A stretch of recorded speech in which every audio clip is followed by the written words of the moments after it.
propose une petite présentation sur la contribution à la connaissance des végétations du Massif central, un peu dans la continuité de ce que le Conservatoire botanique a fait ces dernières années. Voilà, je te laisse attaquer, Vincent. Donc, bonjour à tous. Donc, comme vous l'introduisez Pierre-Marie, on va présenter un peu un travail sur l'amélioration des connaissances des végétations du Massif central.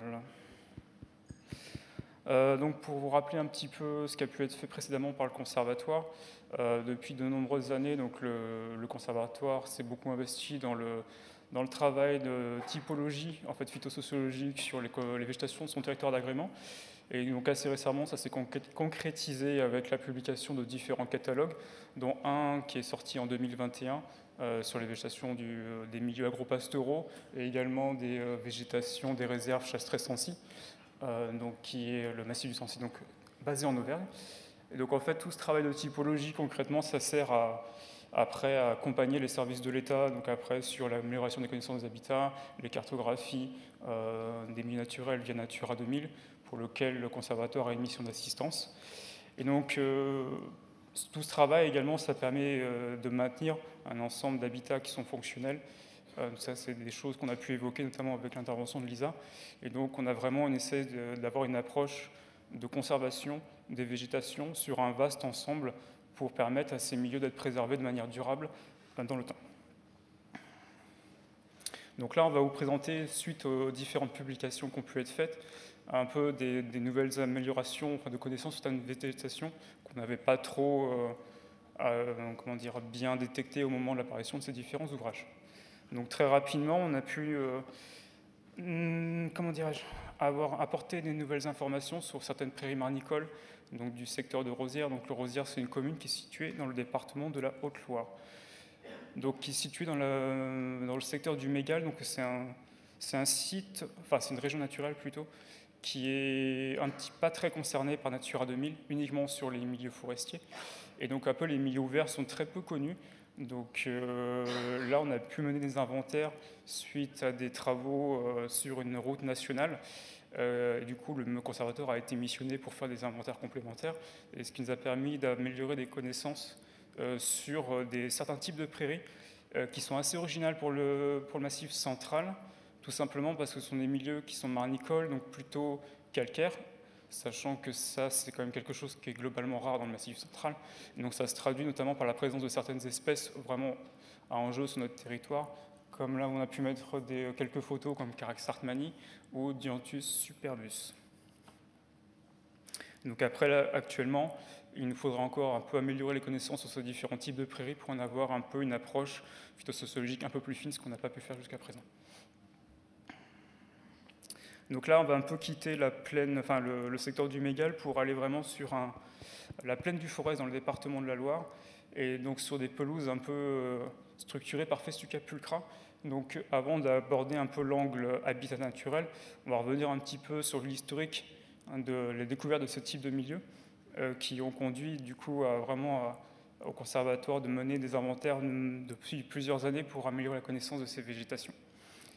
Historiquement, ça a débuté en fait avec la découverte d'une espèce de trèfle qui est relativement rare, qui est Trifolium angulatum.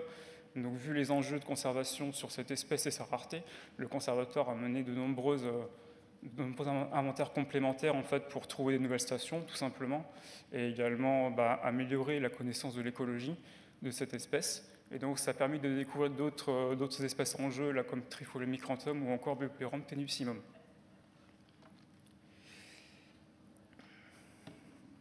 Et donc suite à ça, les collègues se sont rapidement aperçus que par exemple le trèfle, le Trifolium angulatum, était quasiment systématiquement associé avec une fétuque. Historiquement, il était souvent cité Festuca valisiaca, sauf qu'on s'est aperçu assez récemment qu'il y avait une erreur de détermination sur la fétuque. Et ça, c'est a priori suite à des travaux notamment menés par Richard Boeuf. Il semblerait que la fétuque qu'on ait en Auvergne ne soit pas Festuca valisiaca, mais Festuca pulchra. Donc après, là, vous a mis par exemple pour information la carte de cette fétuque en Europe. Donc c'est vraiment une espèce plutôt d'affinité d'Europe centrale, avec quelques irradiations en France, dont certaines communautés sur la plaine du Forez.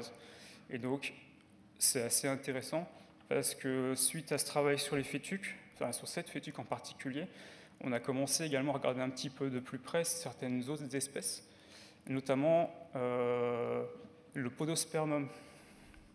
Podospermum, avant, on notait dans ces relevés-là systématiquement Podospermum laciniatum, sauf qu'on a regardé un petit peu de plus près, et ben, on s'est rendu compte que c'était, encore une fois, c'était pas la bonne espèce, et en creusant un petit peu plus en détail, les collègues se sont rendus compte que c'était pas Scosaurniera laciniatum, mais plutôt Podospermum canum. Donc ça, c'est une découverte relativement récente, et qui a été publiée très récemment, fin 2023, si je ne dis pas de bêtises, et il s'agit de Podospermum canum. Donc là, c'est Podospermum canum, c'est la première citation de cette espèce en France. Donc c'est quand même quelque chose d'assez vraiment un petit peu dingue, entre guillemets, parce que là, on a vraiment deux types d'espèces d'affinité de l'Europe centrale dans la plaine du Forez. Et donc après, l'affinité, enfin les connaissances phytosociologiques seront approfondies dans un article qui devrait paraître prochainement et qui sera rédigé par des collègues. Après, on va vous parler un petit peu plus maintenant d'une autre spécificité du territoire un peu de l'Auvergne, c'est les pelouses à brachypodes des rochers. Donc, historiquement, les pelouses à brachypodes dans le Massif central ont pas mal commencé à être étudiées, notamment par l'équipe de Richard Michelet qui est ici présent dans le territoire de la chaîne des Puys. Donc en fait, traditionnellement, le brachypode des rochers, il est plutôt associé à des ourlets. Donc vraiment là, un peu comme on peut le voir sur la photo, donc un peu des ourlets en nappe. Mais après, quand on regarde un peu plus spécifiquement les espèces qui sont à l'intérieur de ce type de végétation, on se rend compte qu'on a affaire plutôt à des pelouses et pas des ourlets. Donc après, ça aussi, ça a un certain nombre de conséquences sur les rattachements à la directive Habitat, etc., etc. Donc après, toutes ces pelouses dans le Massif central, elles ont récemment été synthétisées dans un article paru dans la revue Biome en 2023. Et c'est quand même des habitats qui recouvrent de très grandes surfaces dans le Massif central.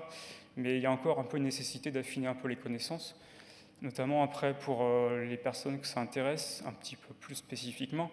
De nombreuses associations végétales qui sont décrites avec cette espèce-là, le brachypode des rochers, sont énormément incluses en fait dans une sous-alliance acidicline, et de nombreuses communautés en fait à brachypodes sont plutôt neutroclines.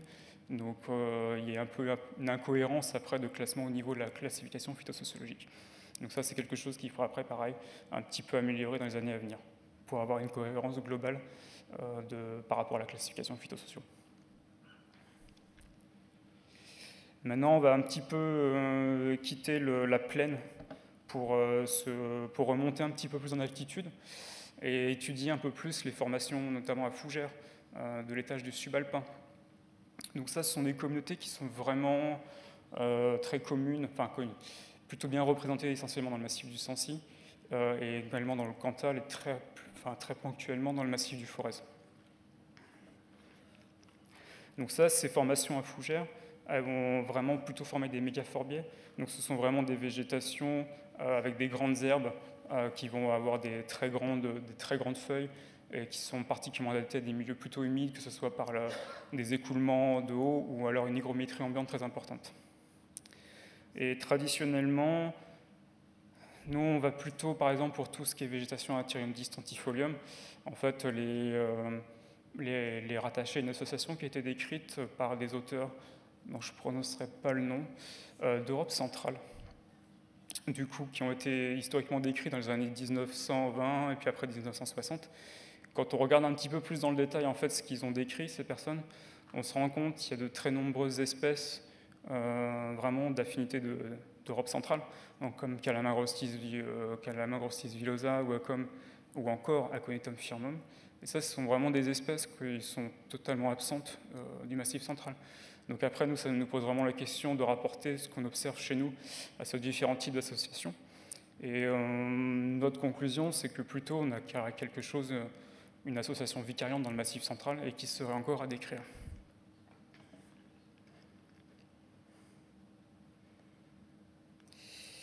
Et après, encore une dernière petite spécificité qui va concerner les fourrés à saules des lapons. Donc là, c'est vraiment une espèce un petit peu relique glaciaire qui est vraiment très présente. Encore une fois, tout est relatif dans le massif du Sancy. et un petit peu plus rarement dans le Cantal, ou voire dans quelques rares localités des sommets de la Margeride. Et là, pareil, en fait, traditionnellement, on rapporte tout à une association qui est décrite, encore une fois, d'Europe centrale. Et déjà, nous, il y a quand même une petite particularité, c'est qu'on a déjà 2 contextes écologiques qui sont bien tranchés. En fait, on a le saule des Lapons qui va être qui va être en mélange avec des espèces de mégaforbées subalpines, donc quelque chose plutôt de mésohygrophile, qu'on va traditionnellement voir par exemple sur des pentes le long des versants. Et on a également un autre contexte qui est pour le coup très différent. C'est le saule en fait qui va se développer sur un ancien bas-marais. Donc vraiment quelque chose floristiquement très différent. On a la même structuration, mais du coup c'est vraiment 2 contextes différents. Donc ça, on ne peut pas tout conserver dans une seule même association. Il va forcément falloir proposer 2 choses différentes. Et là, un petit peu comme ce que je vous ai présenté pour la végétation à Thyrium distantifolium, du coup on a plein d'espèces d'Europe centrale qui sont totalement absentes de chez nous. Donc il faudrait probablement proposer de nouvelles associations pour vraiment faire ressortir les caractéristiques du Massif central. Et là, après, je vais passer très brièvement. On a également fait un travail assez important depuis ces dernières années sur les pelouses subalpines du Massif central, notamment particulièrement du Cantal, qui avait déjà fait une présentation à un colloque en fin d'année dernière, et qui a permis vraiment de faire ressortir l'originalité du Massif central sur certains types de milieux, dont certains faisaient un peu l'objet de débats, entre guillemets, auprès de la communauté scientifique. Je vais passer vite. Et je laisse la parole à Camry. Oui, du coup, je ne fais pas que mettre du temps, et je vais un peu profiter en fait, de cette présentation, parce qu'au CBN Massif Central, on avait beaucoup de choses à dire. Du coup, on a fait 2 petits posters. Et du coup, c'était juste pour faire le lien avec 2 études qui sont importantes actuellement pour nous. Donc, dans les découvertes récentes, on a effectivement de nouveau dans le massif du Sancy des types de pelouses très particuliers à Festuca heteromala. Donc, je vous ai mis des photos de contexte. Donc, c'est des falaises ombragées. Et juste ce qui nous a posé question, c'est un peu des difficultés de détermination du taxon, puisque Festuca heteromala est donné comme ayant soit un type hexaploïde, mais aussi des populations octoploïdes, ce qui, d'un point de vue, on va dire, évolution, pose des questions. Et on a notamment dans ces végétations-là, en fait, Festuca rivularis, qui est aussi une fétuque qui est donnée diploïde, mais qui a aussi, dans la littérature, en fait, des populations qui ont été déterminées comme hexaploïdes. Donc on a, on va dire, un petit nœud taxonomique à régler, puisque là je vous ai mis la carte de répartition de Festuca heteromala, sachant que cette fétuque finalement, en tout cas nous en ce qui concerne le CBN Massif Central, avant son individualisation dans Flora Gallica, c'est une plante qu'on n'avait pas forcément dans les radars, on va dire, de tous les botanistes du conservatoire, et on se rend compte, notamment quand on lit la littérature, notamment forcément les travaux de Kerguelen, qu'il y a quand même peu de probabilité que notre petite fétuque des corniches ombragées du subalpin soit la même que les fameuses populations octoploïdes qui se développent en plaine. Et tout ça pour vous dire que de manière globale, à l'échelle des conservatoires botaniques en France, on a lancé une étude avec 2 collègues généticiens au CNRS, que sont Alex Baumel à Marseille et Laurent Arduin à Strasbourg, une étude phylogénétique des fétuques de France. Donc ce qui veut dire que si vous avez chez vous des populations de fétuques dont vous ne savez absolument pas quoi faire, vous pouvez venir nous en parler. Ça nous intéresse. Voilà. L'autre petit coup de pub que je voulais faire, et là aussi où je serais intéressé éventuellement de discuter avec des gens, c'est on a fait un autre poster avec Laurent présent dans la salle sur en fait un observatoire des prairies du Massif central que nous lançons avec nos collègues du CBN Méditerranée et du CBN Midi-Pyrénées. Et du coup, dans cet observatoire, on va inclure notamment ce qu'on va appeler les prairies naturelles du subalpin. Je ne vais pas rentrer dans les détails, mais on va dire, on l'a vu un peu ce matin dans la présentation de Marco, vous avez plusieurs grands types de formations, on va dire, physionomiques de pelouses aux montagnards supérieures au subalpin, bien entendu des pelouses anars. On a vu ce matin les pelouses Apatzkea paniculata. On a bien entendu les formations Acalamagrostis, donc qui ont un côté relativement thermophile, mais on a aussi en fait dans des fonds de ravines, comme l'illustre la photo, on a en fait vraiment des prairies primaires qui correspondent à la niche écologique primaire de toutes les espèces de prairies du montagnard. Je vous ai mis un petit tableau, c'est juste pour, on ne va pas le regarder en détail, mais c'est juste pour dire que là-dedans on retrouve bien entendu le paturin de chais, on retrouve Meomata manticum, mais on retrouve aussi en fait les graminées tout à fait classiques des prairies montagnardes, comme le fromental, comme du dactyle aggloméré, etc. Et que du coup en fait, ces prairies primaires, elles nous offrent en fait l'opportunité dans l'Observatoire des prairies du Massif central d'avoir un modèle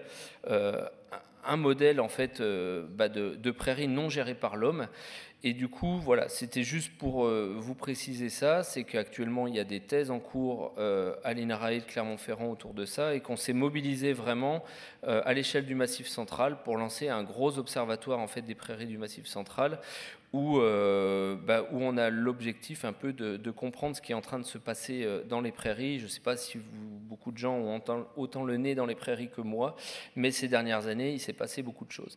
Et pour finir, parce qu'on parlait d'histoire tout à l'heure, et c'est une histoire que j'aime beaucoup raconter au groupe de paysans avec qui je travaille, c'est cette histoire en fait de l'héritage de la steppe à mammouth, et notamment en fait ces derniers temps, vous avez tous entendu parler de l'ADN environnemental, mais ce qui est très intéressant aujourd'hui, c'est que dans les restes, on va dire, d'estomac de la mégafaune de l'époque glaciaire, que sont les tarpans, les aurochs, les mammouths, etc., globalement, on se rend compte qu'ils mangeaient quand même essentiellement de la dicotylédone. Et aujourd'hui, voilà, il y a un consensus scientifique sur le lien entre milieu ouvert et impact des grands herbivores. Et pour ceux qui arborisent sur le terrain, vous voyez bien que plus on monte en altitude, plus les prairies elles sont riches en dicotylédone. Donc du coup, l'écosystème prairial aujourd'hui tel qu'on le connaît en Europe, on a eu cette discussion un peu à la fin de la conférence, après l'intervention de Richard, de dire qu'effectivement l'homme, on va dire jusqu'à l'ère industrielle pétrole, a été globalement un créateur de biodiversité en défrichant une forêt dans un contexte de climat changeant qui se réchauffait, et qu'effectivement il y a plein de publications qui ont montré que cet écosystème prairial tel qu'il constitue en fait la plupart des surfaces herbacées du Massif central est d'une richesse exceptionnelle qui est liée effectivement à un impact, enfin à une gestion pastorale traditionnelle. Et donc finalement ce qu'il faut retenir, et moi je trouve cette image intéressante, c'est qu'on a une image, en tout cas le monde agricole a cette image de la prairie qui est un truc de graminées.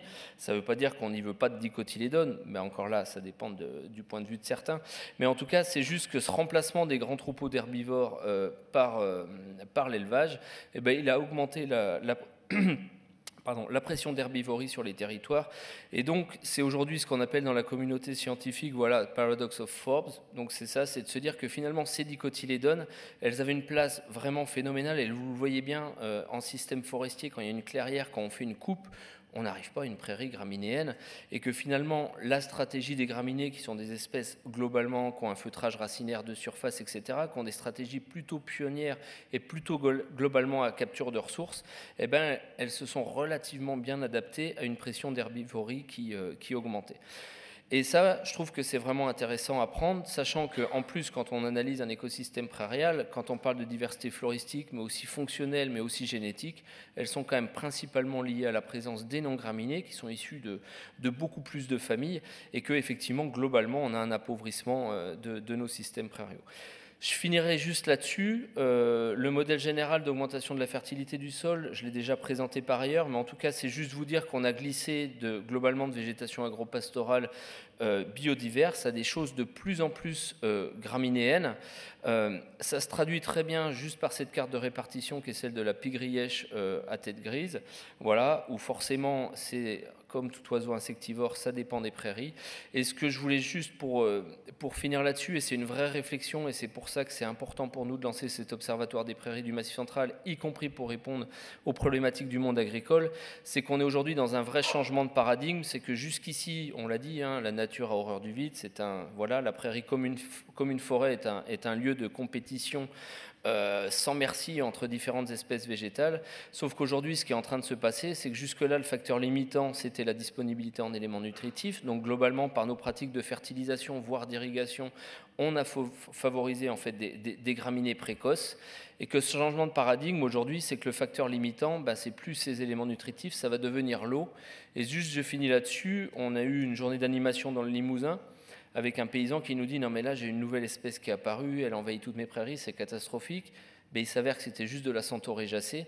Et vous allez rigoler, mais en fait, la Centaurégacée, quand on a travaillé sur les MAE au début des années 2000, c'était une espèce forcément qui était en perte de vitesse du fait des pratiques de fertilisation en prairie, mais qu'aujourd'hui, avec les phénomènes de sécheresse, et c'est une espèce très résistante à la sécheresse, et bien finalement, dans des prairies qui étaient conduites, on va dire, un peu intensivement, sans critique de ma part, on a un vrai retour d'un certain nombre de dicotylédones, et c'est pour ça que pour nous, cet observatoire des prairies, il est vraiment intéressant parce qu'il pose, au-delà des questions qu'on souhaite apporter au collectif de paysans qu'on accompagne, c'est aussi des questions de recherche qui sont vraiment intéressantes parce qu'il est en train de se passer plein de choses. Et je pense que vous l'avez tous vu que la couleur des prairies, elle a globalement changé. Et maintenant, l'objectif, c'est de voir concrètement qu'est-ce qui se passe là-dedans et comment elles vont évoluer. Voilà. J'ai fini.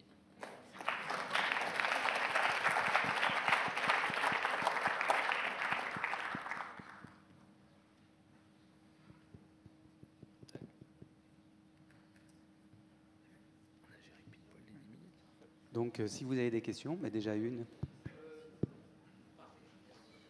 Oui, c'est par rapport aux pelouses des brachypodes des rochers, là, tu as parlé au début. J'ai pas bien compris le problème syntaxonomique dont tu parlais, qu'il y avait un problème de... C'est un groupement qui était trop... comment dire, oligotrophe pour entrer dans les pelouses à brachypodes. J'ai pas bien compris Non, ça. alors en fait, c'est... Actuellement, quasiment une grosse partie des pelouses à brachypodes des rochers sont classées dans une sous-alliance acidicline. Donc en fait, là-dessus, pas de souci. Sauf que quand on regarde vraiment de nombreuses, plusieurs pelouses à brachypodes, elles ne sont pas acidiclines, elles sont neutroclines. Donc en fait, elles ne devraient pas être versées dans cette sous-alliance-là. Elles devraient être déplacées vraiment dans la sous-alliance vraiment neutrocline et pas acidicline. C'est un point de détail, Richard. Oui. Ce qu'on veut juste dire, c'est qu'on a besoin de faire une grosse synthèse. Voilà, c'est qu'il y a encore un peu, malgré la récente révision qui a pu être faite par Camiro et Léa Brocard, il y a encore des choses à retravailler pour vraiment clarifier un petit peu tout ça. De toute façon, la classification phytosociologique est complètement basée sur le pH, qui est un facteur qui a aucun rôle pour moi dans la nature. On ne veut pas parler de phytosociologie, Richard. Oui, mais il n'est plus là, hein. Ouais. Sinon, il nous aura entendu, celui-là. Oui, juste pour une précision, j'avais parlé de la végétation stépique sur la plaine du Forêt. C'est sur quel type de sol, quelles conditions et même quel secteur géographique? Nicolas ? Je laisserai les collègues Ronald pour répondre à ça. C'est dans un triangle entre, pour ceux qui connaissent le département de la Loire, c'est entre Montbrison, Montron-les-Bains et Sur-Île-Comtal, en gros. C'est le secteur de ce qu'on localement des chaninas, qui sont des marnes, et donc un petit peu une origine marne verte, voilà, marne verte notamment. Et c'était quoi? Donc voilà où se trouve le secteur. C'était, en termes de sol, on est sur des sols très, très argileux aussi, qui fait qu'ils sont, dès qu'il pleut en gros, c'est mouillé, et après c'est très très séchant avec des rétractations, qui fait qu'à cause de la teneur en argile, donc quasiment des sols superficiels et qui sont apparents dès qu'il fait un petit peu chaud. D'accord, merci. J'avais pas entendu le terme marne.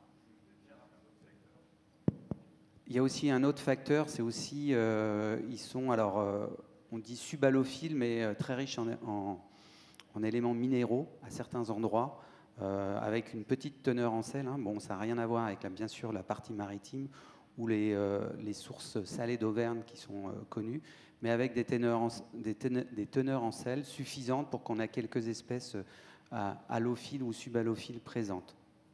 Et après, il y a aussi certainement d'autres éléments minéraux. Alors là, je ne les ai pas en tête.